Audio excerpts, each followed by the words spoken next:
Welcome back, everyone, to another episode of Urbex. I'm back here at the Findlay Village Mall here in Findlay, Ohio, and yes, this time we're going to do an episode going over the full history of this mall. This footage you're looking at here was shot back in 2019. Now, this Pizza de Roma restaurant, I really regret having never eaten at it before. It just looks amazing. But of course, I was on a mission to film a lot of malls that day, and it's like I didn't want to take the time out to eat here. Fully regretting it, even to this day, because now it's gone and we don't have any more of those restaurants around like that. If you haven't seen my other video documenting the final hours of this mall as it closed back in January of 2025, I'll try and leave a link in the description box below or a card at the end of this video so you can check it out. With all of that out of the way, let's get into the mall's history. The Findlay Village Mall would be developed by the Edward J. DeBartolo Corporation and would open in 1962 as the Fort Findlay Village Shopping Center, two plazas that would be anchored by J.C. Penney and Brits. Sears would then join the mall a year later in 1963. The 1970s would see the mall's largest transformation, as this is when the mall would become enclosed. The next renovation would come in 1990 as the mall underwent a major transformation for $16 million, expanding the building from 334,247 square feet to 526,530 square feet. This would also be the time when the Brits would be replaced with a Kmart and a new wing would be added with an Elder Beerman store and approximately 55 inline tenant stores. Unfortunately, as the new millennium approached, the mall would begin to struggle as other malls in the region began to dominate this small town mall. Now, I find it kind of odd that this mall began struggling because I don't really see it having any competition, and this really isn't that small of a town. It has something like 22,000 people living in Findlay, so, definitely the population to support this mall, and the nearest malls would be the Franklin Park Mall in Toledo, which is like an hour away. That's just too far to be competition. And the other close by one would be the Lima Mall in Lima, Ohio, which is like half hour to 45 minutes away, but that one is failing and struggling too. So I just don't see how this mall didn't survive. Maybe this mall struggled and failed in the end ultimately because the economy here in Findlay just wasn't all that great, although that's a whole nother topic that I would have to research and dig into, but that's not for this video. Sadly, in 2003, the mall would lose their Kmart, and it would be divided up into Best Buy and TJ Maxx, which both still remain to this day. Now, even to this day, I'm still saddened by the fact that I never got to experience Kmart in a mall. I don't have any recollection if I ever did visit a Kmart that was attached to a mall. I was probably really little and just don't remember. By the time I started filming these malls and documenting them, pretty much all the Kmarts were closed up and gone that were attached to malls. Now, since we're in the 2000s, this is when the mall began rapidly declining, of course, and so it was just one store coming and going, so I'm not going to bore you with going on and on about each individual store. I'm just going to kind of go rapid fire. 2010 would see the Findlay Six Theater, which had occupied the mall since the 1970s, shutter for good. It would sit vacant until 2014 when the Cedar Creek Church would expand into its location.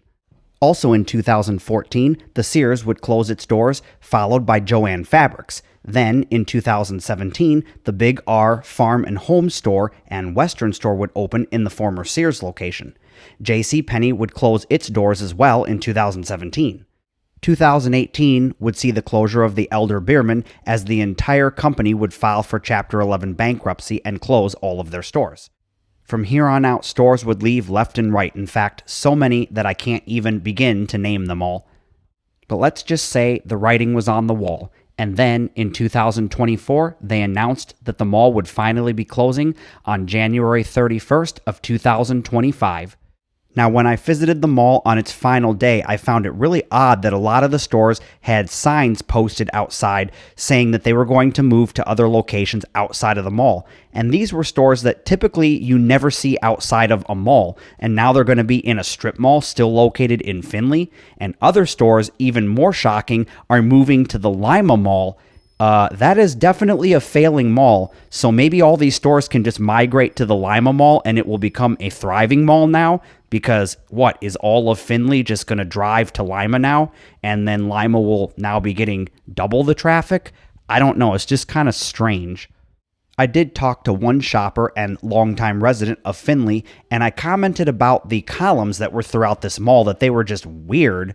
And he said those are remnants from when the mall was actually open air and then they enclosed it. And I was just like, oh, I guess maybe that kind of makes sense. Now we're going to jump to the mall's final day so that you can check it out and see just what it was like during its final hours. If you want to see all the footage I shot, then I recommend that you check out some of my other videos.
Well, this definitely wasn't my favorite mall, but any mall is definitely worth documenting as they're disappearing so rapidly.